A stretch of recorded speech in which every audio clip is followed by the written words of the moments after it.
The harsh words from House Republicans today uh, may have earned them some ink and maybe even some coverage on cable television today, but it doesn't change the fact that they, because of their views on this issue, remain pretty isolated from the American public. Another day in governmental paradise, a new Congress preparing to work, a president seeking to cement his legacy, and the voters forced to sit back and hope someone becomes the adult in the room. This while we are often treated to even more pairs of diapers being changed by those who whine and get very little done. Sidle up to the changing station. Let's welcome back to MidPoint former diplomat, former candidate for the presidency, conservative political activist, and syndicated talker. That's right, the man for all seasons, Alan Keyes joins us. Alan, it's a pleasure to have you on the show again. It's a pleasure to be with you. Alan, is it not fair to say that Mitch McConnell and the president, they sit down, they look across each other, it makes absolutely no difference if they have bourbon in hand, ice water, or absolutely nothing. Nothing is really going to get done because the president will refuse to move on anything.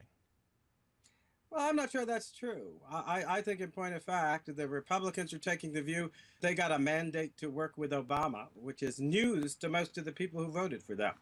I think they got a mandate to stop Barack Obama from pursuing the courses of action that he's pursuing. And the notion that on immigration, his dictatorial moves have won the support of the people is absurd. Right now, the Republicans, in my view, are acting with a cowardice not justified by their recent electoral victory. And it suggests what I've said all along, that they agree with Barack Obama's policy of destroying our regime for controlling immigration and for not enforcing the law when it comes to legal immigration. That's Let me ask you a question new. there. Hold on one second, Alan. Let me stop you there. Who agrees with the president? Can you name names? Oh, I think Boehner agrees with the president. I think McConnell. I think the whole gaggle of Republicans in the Senate and House who go by the proper appellation, I think, of Republicans in name only. Some people call them Quislings. I call them because they're betraying the constituents who voted for them. We don't want the massive importation of illegals. And insofar as anything moves forward, the first priority for most Americans is to secure the border, not to make sure people are coming across it to do God knows what. They say it's all about economics, but that's a lie. It also poses a severe threat to our national security, is being abused by our enemies. And meanwhile, they make the show of disagreeing with each other for a moment. And the Republicans then continually say they will do nothing to back up their supposed rhetoric. Alan, I hate to, but I'm not going to put words in your mouth here, Alan. They're not going to impeach. I'm not going to put words in your mouth here, but are you calling people like that, Boehner and McConnell, liars and frauds? Well, I've done that in my columns for many months now. I think the Republicans have basically been a sham. They're a sham opposition party. They're no longer in opposition. They collect the votes and energy of people who would like to see us return to limited government, to constitutionalism, to the bedrock moral principles of the society, and to respect for our own sovereignty. But they're doing nothing about it, and they haven't for several years. But then, Alan, I've heard this before. We've heard a lot of people say these exact words, that there's cowardice, that they're spineless. And I can never seem to get an answer to this question. Who then is the person or persons who have the spine, who have the guts, who can push this forward and get it done? Nobody wants to name names on that side. Well, I'll be quite clear. I think, for instance, I took a little poll this morning in which folks were asking about who should be the Senate Majority Leader, not who is going to be. And this was on one of the websites that's kind of bedrock conservative website. And the answer was Ted Cruz. So there are people who have been speaking out and who have been demanding accountability, not to some mythical governing, but to the voters who elected you. These people think that they're accountable to some mythical idea of governing and that they're going to go ahead and govern regardless of what their constituents think. All right, but And let I me think get to this, though, Alan. not- I got about 40 seconds left, and then I have to take a break here. I started this out by saying the American public wants to pound their feet on the table or pound their feet on the floor. They want to pound their hands on the desk, and they want something to get done. But aren't they pretty powerless at this point? It doesn't seem as if anything anybody screams about is getting done. I frankly don't think they want something done in the sense of they want to move forward with this whole nonsensical regime in which we recognize millions of illegals without consequence except to our budget and our communities and our safety. We don't want those consequences. We want to see the laws enforced first and foremost. We want to see that border secured. We want to see the sovereignty of the American people reasserted. Then it will be time to talk about other things. All right, I'm going to go ahead and ask you to hold on just a couple of minutes here. Let's break. We'll return with Alan Keyes to tackle the questions and issues few are really willing to get serious about in the wake of Ferguson. It is a difficult discussion that people are shying away from. And at 22 minutes after the hour, the national agency that needs to stop waffling and get serious about enforcing automobile safety, as somebody who makes airbags says they're not going to comply with the government. That and more coming up right here on MidPoint.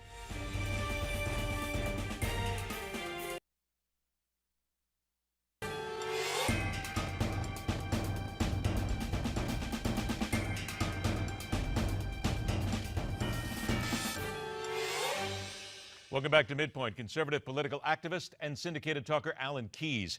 Alan, I want to get to what's happening in Baltimore in a moment, but first I want to ask you about what is happening in Ferguson, Missouri, and go from there. I said this in the last break. It is a difficult discussion this country needs to have on race relations, yet we continue to walk away from it. Nobody wants to get serious about it. Why? What is it that in your mind is the thing that needs to be addressed right now? Let's take all the extra fluff out of the way here and let's get right to the core of what this nation needs to discuss. Now, what we need to discuss has nothing to do with race. It has to do with how we behave as Americans. And I think that when you get into a situation where folks misbehave, you have to rely on police officers acting responsibly to deal with it.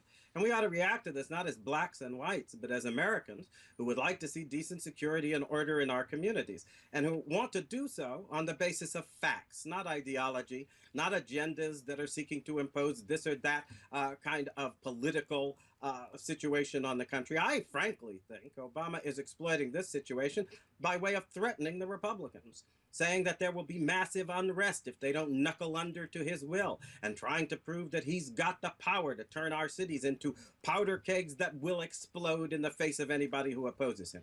It's a Hitlerian tactic, and I think we ought not to, as Americans, respond to it with anything but contempt. But how are we going to bring the African American community together with the police department so that we have law? Because let's face it, that's the difficult discussion here, because there is distrust in the black community. They believe they've been treated badly, but the other side will say, you have an awful lot of crime. Matter of fact, Rudy Giuliani is a guy who said it. He said over 90%, I believe it's 94% of crime, black on black crime, that is not discussed on a day-to-day basis.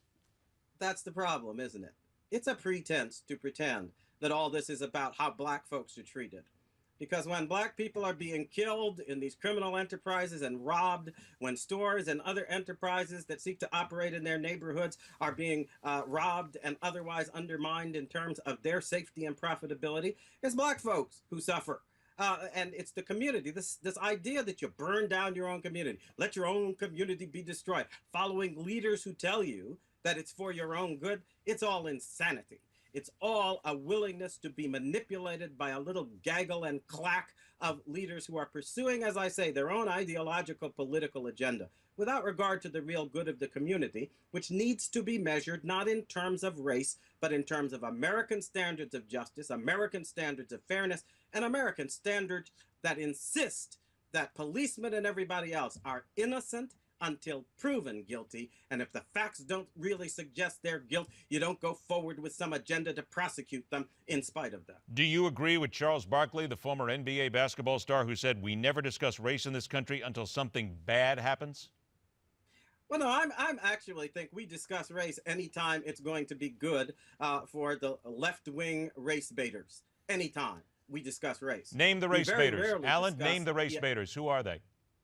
I think Barack Obama is a race baiter. I think that his former Attorney General, Eric Holder, proved himself to be a race baiter. First time we ever had an Attorney General who actually showed favoritism openly to the given group from which he himself came. People used to bend over backwards not to do that, not in an open way, but not these folks. I think having elected Barack Obama on the basis of racism, that somehow or another we were going to salve the nation's conscience by not looking at his credentials. I think we are now trying to foist that approach off on our law and legal system, and most Americans reject this. I got about a minute left here. How about Al Sharpton, Jesse Jackson, and Louis Farrakhan? Well, I think one of the things we were going to talk about here in terms of Baltimore, which is in my home state, being identified as Which a we place, have to. Unfortunately, we've gotten off on a tangent here on the news well, here, so but trust me, I want want to to have make you a back point on the that's show all to about discuss that. because I think that this leadership that you just mentioned is all about things that serve and promote political power and actually produce consequences that destroy the family, destroy things economically, destroy security and order. I wrote a book, Masters of the Dream, in which I talked about how black neighborhoods could be rebuilt in a positive way, but instead, these people want to centralize power rather than giving greater responsibility and control to the people who live in these neighborhoods and basing the constabulary, as it used to be called, in the neighborhood itself in the first instance, rather than having police who come from somewhere else and only visit during the day. I just wanted to get your last comment here because, by the way, we were going to talk about what's happening in Baltimore. I apologize, our time is short. We are going to have you back again because I do want to talk about that. But what do you think about it when Barkley said that people who loot in those communities are scumbags?